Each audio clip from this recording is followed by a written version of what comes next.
The day my mother-in-law moved into our house, I knew it was a mistake. Thomas did not believe me.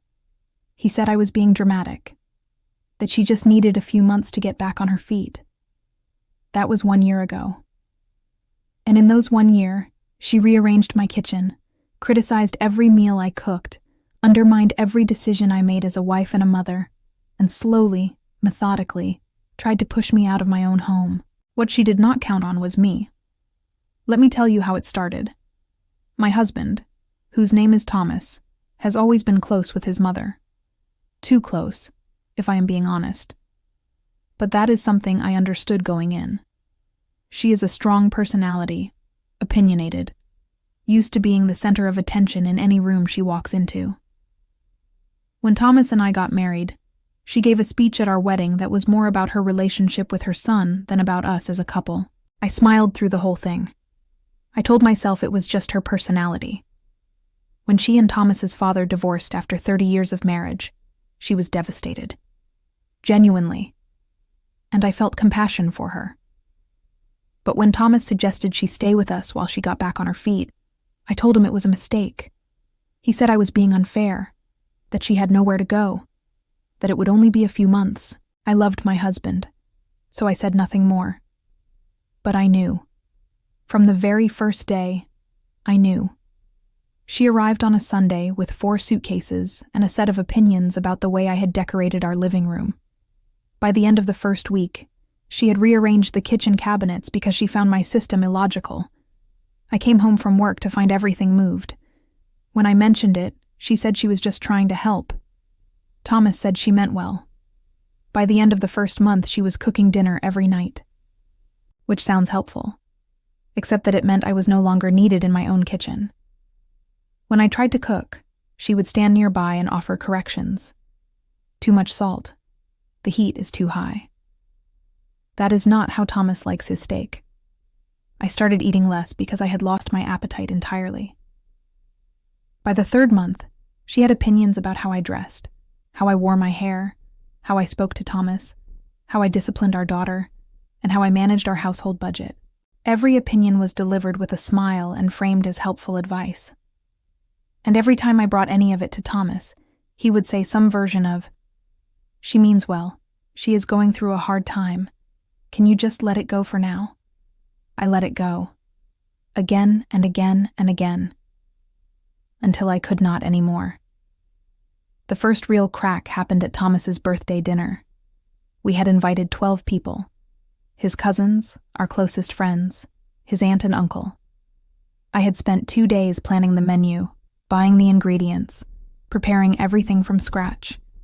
It was the most effort I had ever put into a dinner party.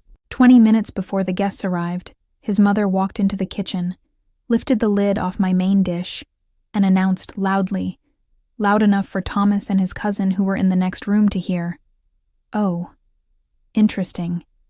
Thomas never really liked this dish. I hope everyone is hungry enough to eat it anyway." The room went quiet.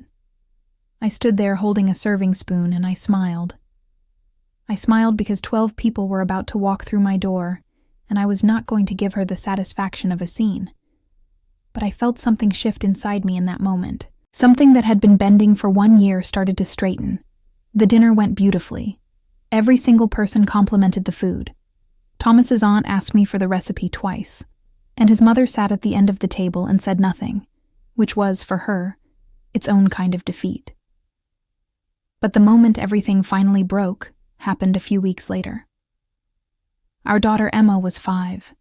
She had drawn a picture at school and brought it home. So proud, glowing the way 5-year-olds glow when they have made something they love. She showed it to her grandmother first, because her grandmother was in the living room when she walked in. Her grandmother looked at the picture and said, "That is interesting, but the colors do not really match, do they?" Emma's face fell. I watched it happen from the doorway, and something inside me that had been bending for 1 year finally, completely snapped. I walked into the living room, took the picture from my mother-in-law's hands, told Emma it was the most beautiful thing I had ever seen, and hung it on the refrigerator with 4 magnets while Emma watched. Then I turned around and looked at my mother-in-law and said very calmly, Please do not speak to my daughter that way again." She blinked. She was not used to me using that tone. She was not used to me using any tone at all. The moment that finally broke everything happened on a Sunday afternoon. The three of us were sitting in the living room after lunch. Thomas was reading. I was folding laundry. His mother was watching television. It was one of those quiet moments that felt almost normal. Then, without any warning, without any particular trigger, she put down the remote control, looked at me, and said, with Thomas sitting right there, not 2 meters away, she said, "You know, I always thought Thomas would end up with someone more ambitious, someone who matched him better. He had so much potential. Still does. I just wonder sometimes if he reached all of it." She said it the way you say something about the weather. Casual. Unbothered. Like it was simply an observation that needed to be made.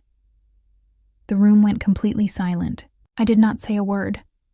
I kept folding the same shirt I had been folding for the last 30 seconds, but I felt my hands stop moving, and I looked up. Not at her, at Thomas. His face had gone very still. The kind of still that happens when something lands and the mind needs a moment to process what it just heard. She picked up the remote again. Thomas put down his book. He looked at his mother for a long moment, and then he said quietly, with a calm I had never heard from him before, "What did you just say?" She blinked. She was not used to that tone from him either. "I was just saying that I heard what you said." He stood up. "I heard exactly what you said, and I need you to understand something." What followed was the conversation I had waited 1 year for. Not a gentle suggestion, not a careful diplomatic navigation of feelings. Thomas stood in our living room and he said everything. He said that he had watched his mother chip away at his wife for 1 year and told himself it was harmless. He said he had dismissed complaint after complaint and called it keeping the peace when really it was just avoiding discomfort. He said he had failed his wife by letting it go on this long, and he was not going to fail her anymore. He said, "This woman you just insulted is the best decision I have ever made. And if you cannot see that, then the problem has never been her." His mother tried to speak 3 times. Each time Thomas held up his hand. When he was finished, he told her that she was welcome to stay in their home under one condition: that she treated his wife with the same respect she expected to receive herself, and that if she could not do that, he would help her find somewhere else to live. Not as a punishment, but because the way things had been going was not working for anyone. She stared at him. Then she looked at me. I had not moved from my spot on the couch. I had not said a single word. I did not need to. Whatever she saw in my face in that moment, it was enough. That night, when Thomas and I were alone, I told him everything. Not a summary, not a softened version. Everything. 1 year of small cruelties laid out clearly and without apology. I told him that his mother had just made our 5-year-old daughter feel like her artwork was not good enough. I told him I had reached my limit, and I told him that something needed to change, or I was going to be the one making changes. Thomas was quiet for a long time. Then he said, "I had no idea it had gotten this bad." I told him, "I know, because every time I tried to tell you, you told me she meant well." He said, "What do you need me to do?" That was the turning point. Thomas had the conversation with his mother the next morning. It did not go the way he hoped. She denied everything. She told him I was oversensitive. She told him I had always been jealous of their relationship. She told him that she was his mother, and she had sacrificed everything for him, and this was how she was being repaid. Thomas held his ground. She escalated. She called his aunt and told her that I had turned Thomas against her. She texted his cousins. She tried to build a case, gather support, turn the family against me. For 2 weeks, our phones buzzed with messages from relatives who had heard her version of events, and wanted to weigh in. That was when I stopped being quiet. I sat down, and I wrote a calm, factual, detailed message to every family member who had reached out. No anger, no drama, just facts, dates, specific incidents. The birthday dinner, Emma's drawing, the 1 year of small accumulated moments that alone seemed minor, but together painted a very clear picture. The messages stopped almost immediately. She packed her bags that same night. She did not say goodbye to me.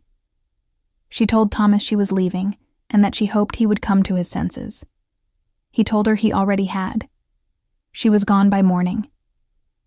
Within 2 weeks, she had found an apartment 20 minutes away. Thomas helped her move. I did not go, but I did not need to. She found her own place faster than anyone expected. I think part of her knew that what Thomas had said was final, that there was no version of events where she came back to our home and things continued the way they had been. We have dinner together every few weeks now. It is not always easy, but it is real. The performance is over.